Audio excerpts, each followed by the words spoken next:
passer au Bitcoin dollar parce qu'il y a eu pas mal d'investisseurs qui ont tenté de faire chuter le Bitcoin, mais ils n'ont pas réussi.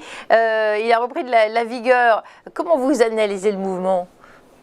Oui, effectivement. Le Bitcoin, depuis qu'il est monnaie officielle au Salvador, depuis le 7 septembre dernier, eh bien, a été sous la pression des grosses mains pour tenter de faire échouer ce projet.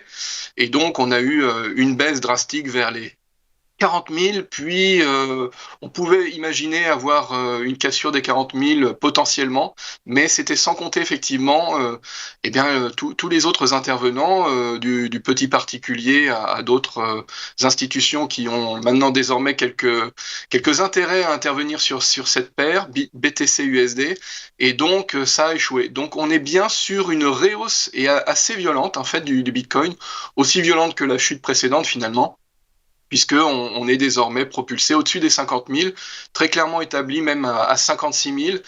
Et on voit que les bornes du terrain de jeu, finalement, sont très claires, hein. On en parle souvent entre 30 000 et 60 000.